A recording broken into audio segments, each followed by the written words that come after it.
Inilabas naman ng kampo ng mga Parohinog ang ilang video na magpapakita di umano na mga paglabag ng mga pulis sa nangyaring raid noong linggo. Isa sa mga video ang kuha ng dalagitang anak mismo ni Vice Mayor Nova Princess Parohinog habang nasa attic raw sila kasama ang iba pang mga menor de edad at isang sanggol. Ipinakita rin nila ang kuha ng isang CCTV kung saan paulit-ulit na pinupunasan ng isang pulis ang hawak nitong baril. Live mula sa Osamis City, may report si Rida Reyes. Rida?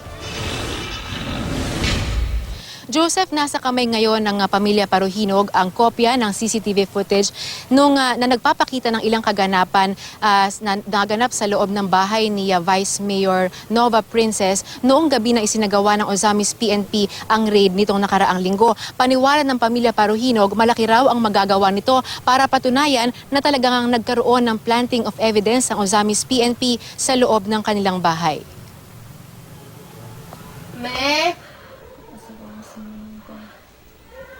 Oh!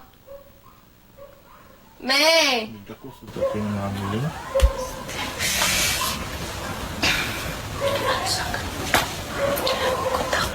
Ito ang videong kuha ng 14 anyos na si Sofia Nadia, anak ni Osamis City Vice Mayor Nova Princess Parohinog, habang isinasagawa ng mga pulis ang raid sa kanilang bahay at sa bahay ng kanyang napatay na lolo na si Osamis City Mayor Reynaldo Parohinog Sr. Pamata na sila. Te, pamata sila, te. Mga gumi sila, promise. Ma, wala akong cellphone. Mula sa video, maririnig din ang pagsigaw mula sa ibaba ng bahay. Ipangakot ka magamit sila yan nila. Pantay akong patay nila mismo. Klaro kayo planted. Hawa. Ayon sa kanilang mga kaanak, naroon din ang mga oras na iyon ang 14 anyos na anak ni Vice Mayor Nova kasama ng kanyang mga kaibigan. Sinuntok pa raw sila, di umano, ng mga pulis. Makikita rin sa kuha na may kasamang sanggol ang kanilang grupo. Dinala natin para ma-check sila ang mga pangalan kung talagang taga saan sila. Kay iba man sa kanila, bawat araw, iba-iba ang makatira sa kanila, pinapakatulog nila. So, kay human shield talagang tawag nun.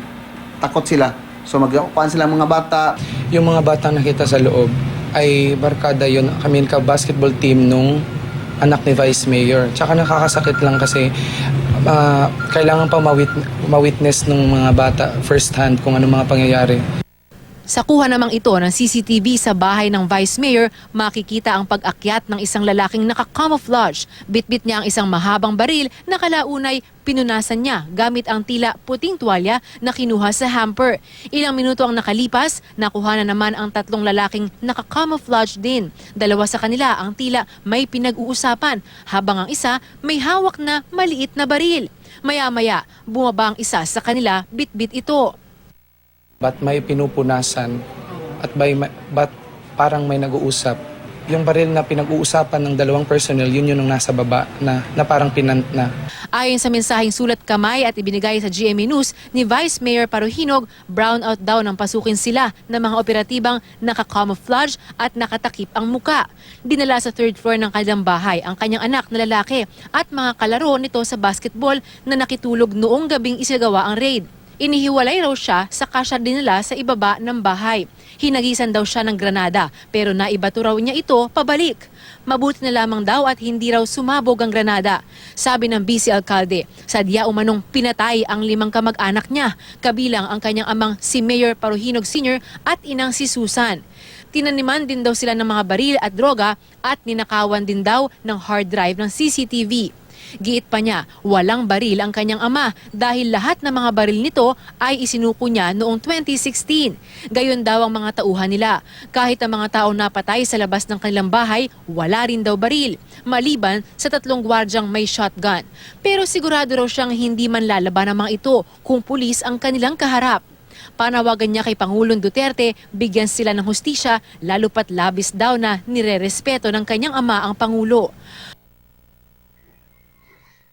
Sa eksklusibong panayam ng GMA News, sinabi rin ng isa sa mga anak ni Councilor Ricardo Parohinog na walang isinilbing search warrant ang mga pulis nang pasukin ang kanilang bahay. Naroon din si Marco, di niya tunay na pangalan ng isagawa ang raid. What's going on? He's like, I have orders shoot to kill for your father. And that's all he says. when they gathered all of us, all of us together, and they put us upstairs in the living room, laying on the ground, face down. At that time, that's when the police were looking around to plant evidence and were stealing stuff. Ano si to kill? Parang grade 1 section din tayo. Pero wag nang ganun talaga yung mga style, mga version ng hindi na natin pakinggan yung kaysa. Dati na rin sinabi ng mga pulis na sila ang unang pinaputukan ng mga paruhinog bago pa man nila maisilbi ang search warrant. Paano ka naman lalaban kung yan tukang dala mo, no? Kontra mga automatic rifles? Okay. Mapapagtibay yung sinasabi ng mga pamilya paruhinog na talagang walang labanan at ito ay rub out. Itinanggi rin ng kampo ng mga paruhinog na transaction record ng drug trade ang papel na inagaw at tila tangkang isinubo ni Vice Mayor Paruhinog. Nakakuha ng larawan nito ang GMA News. Sa itaas ng papel, may nakasulat na pangalang CDO Renz Mejares at tila komputasyon para sa van rental, food and hotel accommodation para sa 2 DJ. May nakalista ring halaga na tila para sa additional fireworks display at DJ controller.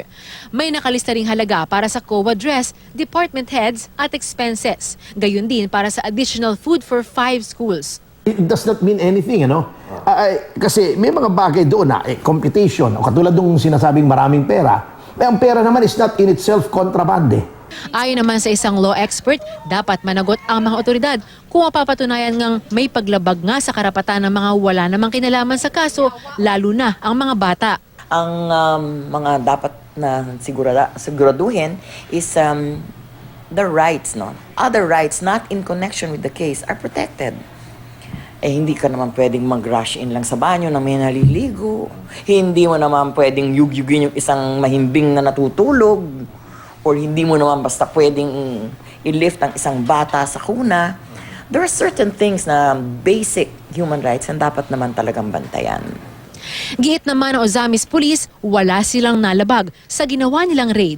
As much na tayo ang apprehending officer, searcher na gawa ng tama, di kuhaan nila, isirain nila doon sa korte kung ang credibility natin mayroon ba o hindi, wala bang credibility.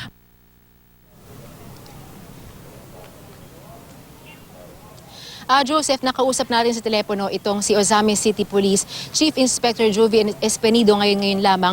At muli ay kahit daw hindi pa niya personal na napapanood itong CCTV footage na inilabas ng pamilya Paruhinog, ay nanindigan siya na una, walang planting of evidence na naganap doon sa raid na isinagawa nitong linggo. At pangalawa, lehitimo ang kanilang ginawang operasyon. Bukod dyan, sinabi niya na handa raw siya na patunayan ang lahat ng kanyang sinabi sa anumang korte o anumang investigasyon. Joseph. Okay, Rida, puntahan muna natin yung listahan kasi ito yung medyo naging sikat na video nyo, no?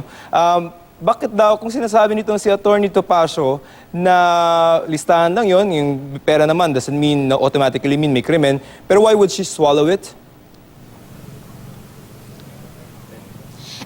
Okay, let's be clear dun sa pag-swallow, no? Kasi meron kasi tayong dalawang angle ng video na nagpapakita doon sa nangyari na yon kanina. Dun sa unang video natin, mukhang ang talagang nilagay sa kanyang bibig. Pero doon sa pangalawang anggulo na mas malinaw, naging malinaw, Joseph, na hindi niya nilulon yung piraso ng papel na yon. At parang tinangka lamang na parang nilagay lamang sa bibig pero hindi pala, Joseph. Okay. So ito namang video, no? Situate natin yan dun sa timeline ng raid. Ito ay before yung sinasabi na nagkaroon ng paghahagis ng granada. Okay, ang base naman niya doon sa salaysay nitong si alias Cesar na atin din na-interview kanina. Dahil lang, di ba ang sinasabi nga niya na talagang una sa lahat, nagsimula doon yung granada daw ay nasa kamay ng mga pulis na nagsagawa ng raid. Pero ang paulit-ulit na sinasabi sa atin naman ng kampo ng Ozamis PNP ay yung granada ay doon ay hawak mismo at pag-aari nung isang tao ni Mayor Aldong na dapat ay ihahagi sa mga pulis itong granadang ito pero nauna nilang barilin kaya't aksidenteng nalaglag sa kanya itong granadang ito, Joseph. Ito yung naputulan yung paa, tama ba? Yes, ito yung naputulan ng paa at maging pati yung mga tao sa kanyang paligid ay matindi rin yung tinamong sugat at nagkaroon sila tinamaan ng iba't ibang shrapnel sa iba't ibang bahagi ng katawan dahil daw sa loob ng bahay nangyari yung pagsabog ng granadang iyon, Joseph. Okay, so let's go back again to the video. So yun, yung kuha ng mga bata, ito yung before siguro magkagulo ng sobra na. Kasi ang nakatch ko dun sa written statement itong si Vice Mayor, before ba to? Nung magkaroon ng pagsabog ng granada dyan sa kanilang bahay? Ito'y pagkatapos na nung granada because ang sinasabi kasi na Vice Mayor ay yung pagtatapon di umano ng granada doon sa bahay ni Vice Mayor. Kasi Joseph, ganito, ang bahay kasi ni Mayor Aldong ay siguro meron pang 2 bahay ang distansya mula dun sa bahay naman So ni this is Vice a Mayor different Nova. house. So, ang sinasabi sa atin ni Vice Mayor, narinig niya muna na nagkaroon na ng putukan at sumabog na yung granada doon sa bahay ni Mayor. At pagkatapos nga nun, ilang minuto pang lumipas, ay nagpunta naman daw yung raiding team doon sa kanilang bahay. At doon naman sa loob ng kanyang bahay ni Vice Mayor, ay tinangka naman din na maghagis ng granada ng pulis sa loob ng bahay pero hindi raw sumabog yung granada, Joseph. Okay, in terms naman of yung tinatawag na evidentiary value noong video na yan, ano yung maitutulong Yes. ito at kanino to makakatulong? Okay, yung video naman na yan, kahit daw napakaiksi lang daw niyan, ang talagang mapapatunayan daw niyan ay yung planting of evidence na naganap.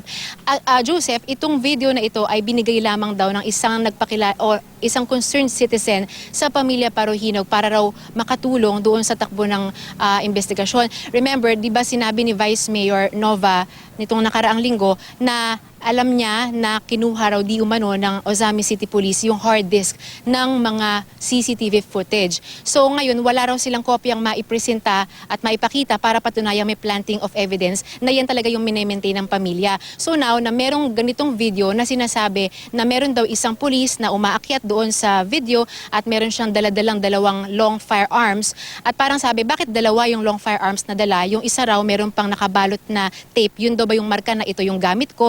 Tapos meron siya on the other side naman na isa pang long firearm. Yun daw ba yung ipaplant di umano na firearm? At bukod doon, meron ding parang nag-uusap yung 2 pulis na meron silang hawak na handgun at di umano mukha itong granada raw, sabi nung isa pang family member.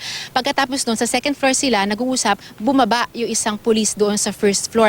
Ang paniwala nila dyan, doon na naganap yung planting of evidence nung bumaba na yung pulis sa first floor. Doon habang nangyayari itong mga bagay na ito, Joseph, inilagay nila sa third floor itong mga bata, itong lahat ng ibang kasama ni Vice Mayor Nova para raw di umano ay hindi makita lahat ng nangyayaring planting. But again, Joseph, ito ay mga espekulasyon at teorya lamang coming from the family of the Parohinogs. Ito ay mahirap din naman ngayong mag-interpret pa at this point. At ang sabi sa atin ng Ozamis PNP, handa raw silang panuurin yan at handa rin daw silang pangatawanan na talagang walang planting of evidence. Joseph. Okay, maraming salamat, Rida Reyes.